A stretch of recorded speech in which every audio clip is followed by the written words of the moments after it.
Hi, in today's lesson you will learn about gerunds and infinitives in English. You'll learn what they are and how to use them.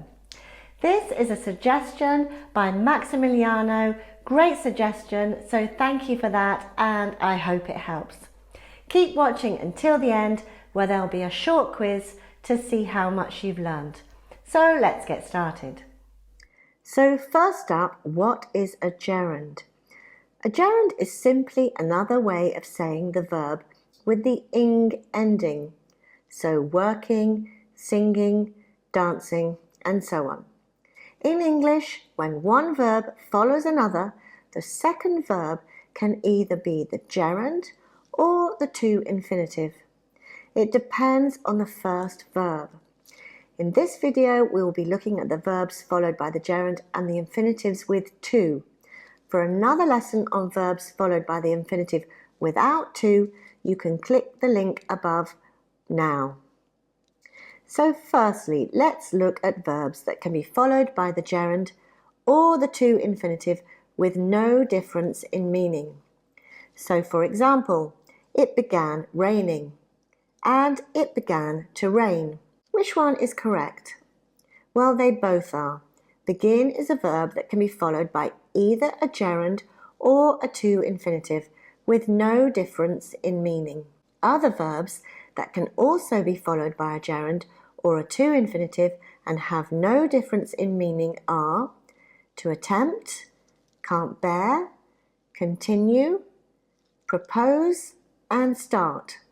For example, continue adding the water or continue to add the water. They both mean the same. The verbs hate, like, love, and prefer can be followed by both the gerund and the infinitive with a very small difference in meaning. The ing form emphasizes the verb itself. The to infinitive puts the emphasis more on the preference for or the results of the action. For example, I love cooking Indian food.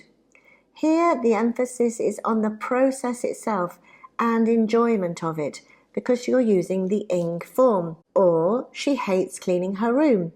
Again, the emphasis is on the process itself of cleaning her room and no enjoyment of it. Whereas, if you follow the verb with an infinitive, you put the emphasis on the preference for or the results of the action. For example, I like to drink juice in the morning and tea at lunchtime. Here, the emphasis is more on the preference or habit. Or, I hate to be the only person to disagree. Here, the emphasis is on the result. I would prefer not to be in that situation. Note that when hate, like, love, and prefer are used with would or should, only the to infinitive is used and not the gerund form. So you'd say she'd love to get a job nearer to home and not she'd love getting a job nearer home. However, there are some verbs that can be followed by either a gerund or an infinitive but with a change in meaning. This is an important lesson and I have made a separate video on this, so I'd recommend you go and check it out by either clicking the link above now or after watching this video. So let's move on. Most verbs are either followed by a gerund or an infinitive. It's important that you know these verb patterns and it is often tested in exams. So how do you know whether a verb is followed by a gerund or an infinitive? So firstly, let's look at when to use the gerund. We use the gerund after these verbs: admit, delay, deny, finish, mind, avoid, dislike, give up, miss, can't help, enjoy, imagine, practice, can't stand, fancy, involve, put off, consider, feel like, keep on, and risk. So we say, I enjoy travelling. He admitted stealing the necklace. I avoid buying things wrapped in plastic. I would recommend you learn the most common ones. There's a link to a more complete list down in the comment section. Some of these verbs, for instance, can't stand, dislike, imagine, involve, mind, miss, put off, and risk can be used with a new subject before the ing form. So if the new subject is a pronoun, it is in the object form. So me, him, her, us, or them. For example, we just couldn't imagine Jerry singing in public. Here the new subject, Jerry, comes after imagine and before the gerund. Or, do you mind me being here while you're working? Here we're using a pronoun of me, and it again goes after mind and before the ing form of the verb. Or, I don't want to risk him losing his job. Again, it's a pronoun and we put it in between the verb and the gerund.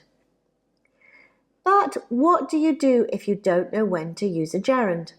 Well, here are a few rules to help. Number 1, we always use a gerund after a preposition. So we would say, is anyone interested in playing tennis?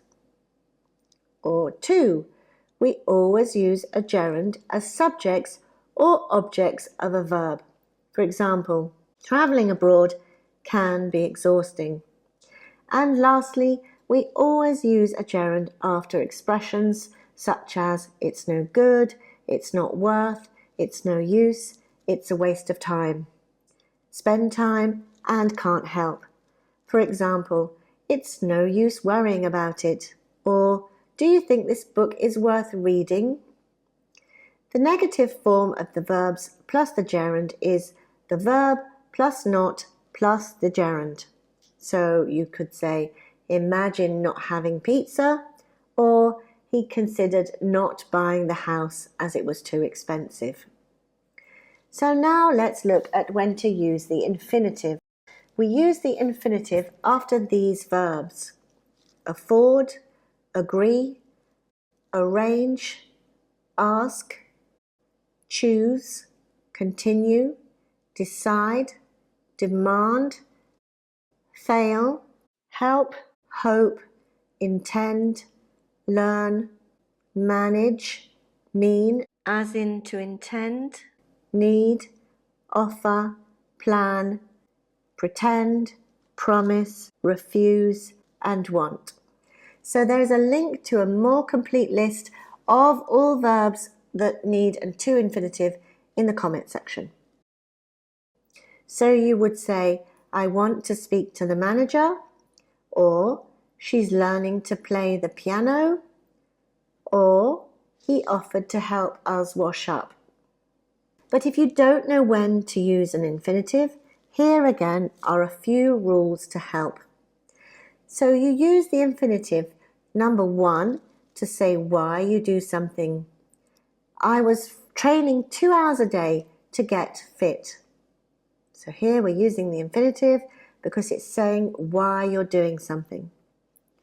2, to say why something exists. So, for example, there are doctors and nurses to care for the sick.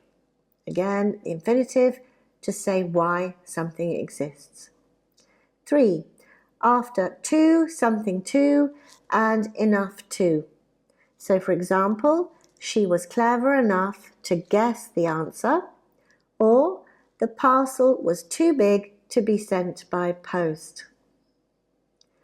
4, after the adjectives afraid, cheap, delighted, difficult, disappointed, easy to, essential, expensive, glad, happy, hard, interesting, impossible, kind, pleased, possible, safe, sorry, surprised, and relieved to.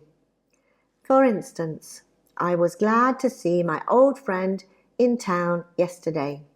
Or, it is very kind of you to take me to the station.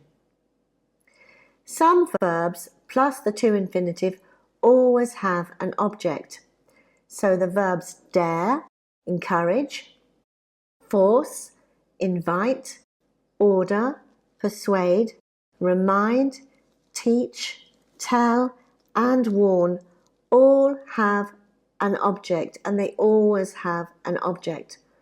For example, her father taught her to play the piano. Here the object is her, so you have to have an object with to teach. You have to teach someone. Also, the following verbs sometimes have an object.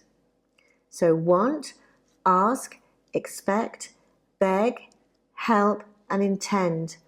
So you could say, we expected to be late with no object, or we expected Marge to be late. Here the object Marge comes after the verb expect and before the infinitive to be. So you can choose. Sometimes you can have it with the object or without.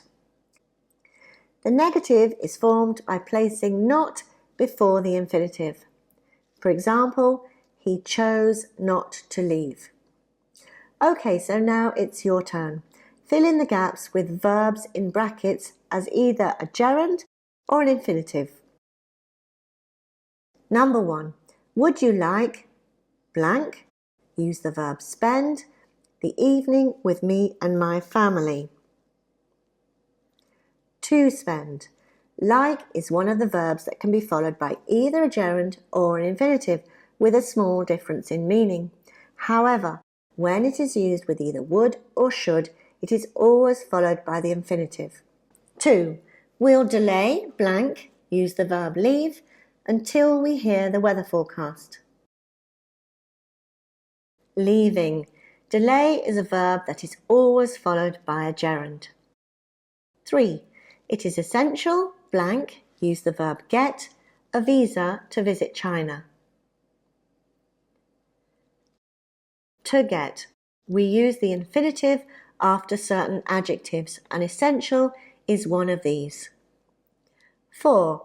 It's unwise to travel by air without blank, use the verb make, a reservation. Making. We always use a gerund after a preposition. 5. The teacher reminded blank, use the verb bring, their swimming things. Write your answer in the comment section and I promise to give you feedback on your answer. Okay, so that's it for today. I hope you feel more confident using gerunds and infinitives in English. Remember to like this video if you found it useful, share it with your friends and colleagues learning English, and don't forget to subscribe to my channel Oxford English Now for more free English language videos. Okay, see you very soon. Take care. Bye bye for now.